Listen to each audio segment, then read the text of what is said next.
तो भाई दुनिया के साथ भारत का लेन देन आखिर चल कैसा रहा है? हम कमा ज्यादा रहे हैं या खर्च ज्यादा कर रहे हैं? इन सभी सवालों का जवाब हमें एक ही जगह मिलता है, और वो है भुगतान संतुलन, या जिसे हम बैलेंस ऑफ पेमेंट्स भी कहते हैं।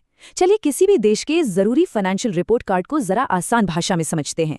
कभी सोचा है कि एक पूरा का पूरा देश अपने खरबों के इंटरनेशनल लेन देन का हिसाब कैसे रखता होगा? ये कुछ कुछ वैसा ही है जैसे हम और आप अपना महीने का बजट बनाते हैं, बस इसका स्केल बहुत बहुत बड़ा है। तो सवाल ये है कि ये इतना बड़ा हिसाब किताब आखिर होता कैसे है? इसका जवाब छिपा है एक बहुत ही सिस्टमैटिक रिकॉर्ड में। हर देश अपने नागरिकों और सरकार के द्वारा बाकी दुनिया के साथ किए गए हर एक, और मैं दोहरा रहा हूं, हर एक आर्थिक लेन देन का एक डिटेल्ड बही खाता बनाता है। तो इसी बही खाते को हम कहते हैं भुगतान संतुलन, या जिसे बीओपी भी कहा जाता है। चलिए जरा गहराई से समझते हैं कि ये आखिर है क्या और ये काम कैसे करता है। मशहूर अर्थशास्त्री किंडल बर्गर ने इसे बड़े अच्छे से समझाया है। देखिए, 3 चीजें हैं यहाँ पर गौर करने वाली। पहला, ये एक सिस्टमैटिक रिकॉर्ड है, मतलब हर चीज नियम से दर्ज होती है। दूसरा, इसमें सभी आर्थिक लेन देन शामिल हैं, कुछ भी छूटा नहीं है। और तीसरा, ये एक तय समय के लिए होता है, आमतौर पर 1 साल, ताकि हम तुलना कर सकें। अच्छा, अब भारतीय रिजर्व बैंक की परिभाषा देखें तो बात और भी साफ हो जाती है। इससे आप समझिए किसी देश की इकोनॉमी की डबल एंट्री बुक कीपिंग, मतलब विदेश से आने वाले हर 1 रुपए यानी क्रेडिट के लिए देश से बाहर जाने वाले 1 रुपए यानी डेबिट का भी हिसाब होता है। कुछ भी हवा में नहीं होता। अब इस बड़े से बही खाते को समझने के लिए ना, इसे 2 हिस्सों में तोड़ते हैं। बिल्कुल अपने घर के बजट की तरह सोचिए। एक तरफ होते हैं रोजमर्रा के खर्चे और दूसरी तरफ होते हैं लंबे समय के निवेश, जैसे कोई घर खरीदना। अर्थव्यवस्था में इन्हें ही हम कहते हैं चालू खाता और पूंजी खाता। तो सबसे पहले है चालू खाता। ये देश के रोजमर्रा के लेन देन का हिसाब किताब है। इसमें आता है दृश्य व्यापार, यानी वो चीजें जिन्हें हम छू सकते हैं, जैसे विदेश में बेची गई गाड़ियां। फिर आता है अदृश्य व्यापार, यानी सर्विसेज, जैसे जब कोई टूरिस्ट भारत घूमने आता है या हमारी आईटी कंपनियां विदेश में अपनी सेवाएं देती हैं। और हाँ, विदेश में काम कर रहे भारतीयों द्वारा जो पैसा घर भेजा जाता है वो भी इसी में शामिल होता है। और फिर आता है दूसरा हिस्सा, यानी पूंजी खाता। ये बड़े और लॉन्ग टर्म निवेशों का लेखा जोखा है। जैसे जब कोई विदेशी कंपनी भारत में फैक्ट्री लगाती है तो उसे कहते हैं प्रत्यक्ष विदेशी निवेश या एफडीआई। या फिर जब विदेशी निवेशक भारतीय शेयर बाजार में पैसा लगाते हैं। ये सारे लेन देन देश की संपत्ति और देनदारियों के समीकरण को बदल देते हैं। अच्छा, यहाँ पर एक बहुत कॉमन कंफ्यूजन होता है जिसे दूर करना जरूरी है। कई लोग भुगतान संतुलन यानी बीओपी और व्यापार संतुलन यानी बीओटी को एक ही चीज समझ लेते हैं, पर ऐसा बिल्कुल नहीं है। आइए इनके बीच का फर्क समझते हैं। तो देखिए, व्यापार संतुलन या बीओटी बहुत ही नैरो कॉन्सेप्ट है। वो सिर्फ सामान यानी भौतिक वस्तुओं के आने जाने को देखता है। लेकिन भुगतान संतुलन, अरे वो तो पूरी पिक्चर है। उसमें सामान के साथ साथ सर्विसेज और कैपिटल का लेन देन भी शामिल होता है। यही वजह है कि किसी देश का व्यापार भले ही घाटे में हो, लेकिन उसका कुल बीओपी सरप्लस में हो सकता है। अब कहने को तो डबल एंट्री सिस्टम की वजह से बीओपी कागज पर हमेशा बैलेंस दिखेगा, लेकिन असल दुनिया में कहानी थोड़ी अलग होती है।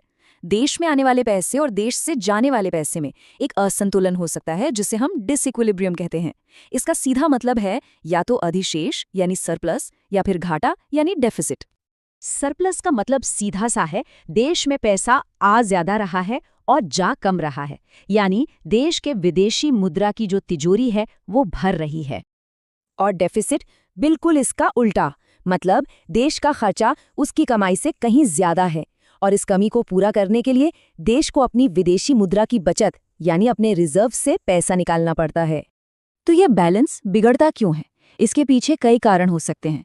हो सकता है किसी ग्लोबल मंदी की वजह से देश का एक्सपोर्ट घट जाए, या फिर देश में तेजी से विकास के लिए बहुत सारी मशीनरी इंपोर्ट करनी पड़े। कभी कभी तो कोई बड़ी प्राकृतिक आपदा भी पूरी इकोनॉमी को हिलाकर रख देती है, जिसका सीधा असर बीओपी पर पड़ता है। तो सवाल ये है कि जब ये बैलेंस बिगड़ जाता है तो सरकारें और सेंट्रल बैंक्स करते क्या हैं? इसे ठीक कैसे किया जाता है? उनके पास एक पूरा इकोनॉमिक टूल किट होता है, जिसमें कुछ बहुत पावरफुल उपकरण होते हैं। सबसे पहले आते हैं मॉनेटरी मेजर्स यानी पैसे से जुड़े उपाय। सेंट्रल बैंक ब्याज दरें बढ़ा सकता है ताकि विदेशी निवेश देश में आए। सरकार टैक्स बढ़ाकर या अपने खर्च घटाकर इंपोर्ट को कम कर सकती है। एक और बहुत बड़ा कदम होता है डीवैल्यूएशन, जिसमें जानबूझकर अपनी करेंसी की कीमत गिराई जाती है। इससे हमारे सामान विदेशियों के लिए सस्ते हो जाते हैं और हमारा एक्सपोर्ट बढ़ जाता है। इसके बाद आते हैं नॉन मॉनेटरी मेजर्स। इनका फोकस सीधे सीधे व्यापार पर होता है।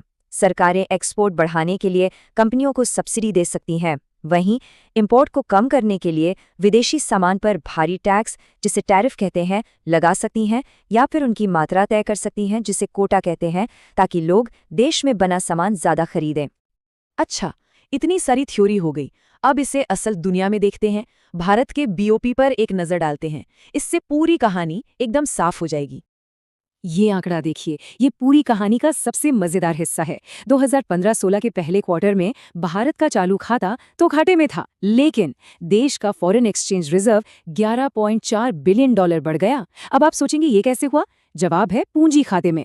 उस दौरान देश में इतना ज्यादा विदेशी निवेश और एनआरआई डिपॉजिट आया कि उसने न सिर्फ चालू खाते के घाटे को पूरा किया, बल्कि हमारी तिजोरी को और भी भर दिया।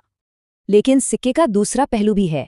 भारत के एक्सपोर्ट के सामने कुछ बड़ी चुनौतियां भी खड़ी हैं, जैसे हमारे सामान की ऊंची कीमतें, क्वालिटी में कभी कभी होने वाला उतार चढ़ाव और कमजोर मार्केटिंग। और एक दिलचस्प बात यह भी है कि भारत का अपना घरेलू बाजार इतना बड़ा है कि कई कंपनियां बाहर बेचने की बजाय यहीं अपना सामान बेचना ज्यादा पसंद करती हैं। ये टेबल देखिए, ये पिछले 4 साल की कहानी बयां करती है।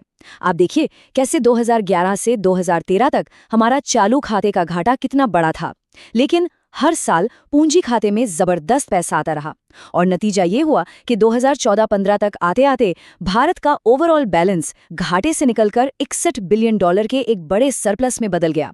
ये चालू और पूंजी खातों के बीच के तालमेल का एक बेहतरीन उदाहरण है।